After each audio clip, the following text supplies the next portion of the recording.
Pero guys, namamamas na ng isda. Ang tawag dyan guys is nangabog. Guys. Nangabog sila guys. Ayun isda guys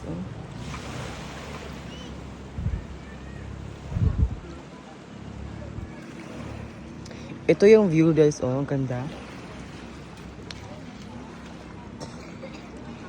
Sobrang init guys. Diyos ko.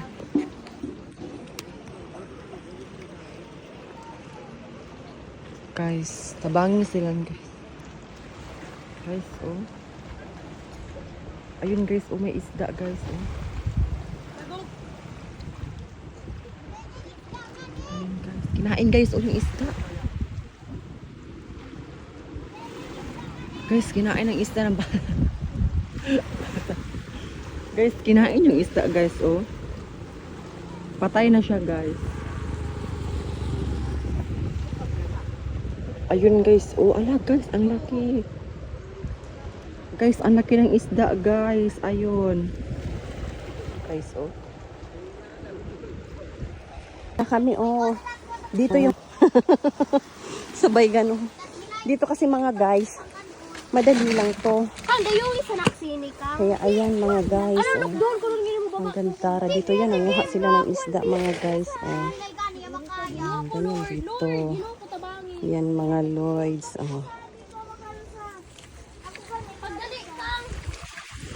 Yan mga guys, basta ang hirap ng kuan dito mga guys, hagdanan. Buyag. Tabi! Wow, may crib dito, Wow. May crib dito. Amoy dagat talaga mga guys, sobra. Lagi may resina yung makadasining kuhan. Kaldero. Ay, guys. Dito malalim-lalim na dito mga guys. Ayan. Andun pa sila nangaka ng isda. beauty of guys, Zay, kung niya kalakbo ko, sika niyo kaan, Zay. Dira ang buko, guys, kain tayo, guys. Ay, Jesus. Guys, Guys, mag-out muna tayo, guys, kasi may nagpa-picture dito, guys. Wait lang. Ayan, guys. Hi guys! Ito pala yung Kuliklong resort. dito kami palagi guys. Pang mahirap beach lang to mga guys kasi pang bato pero ang sarap dito mag-relax dahil Anak pa. fresh ang aming kakainin. Nandun sila nangunguha pa ng isda mga guys. Diba? Nangunguha pa sila kasi mamaya dyan titirahin namin dyan ng kinila or ano pa dyan, sabaw.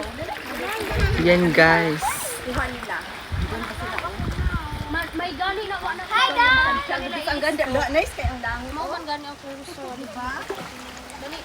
Doon lang malapit ang bahay namin mga guys. Harapan lang ito kaya super ganda rin talaga dito sa dagat. Kaya nakaka-relax dito mga guys.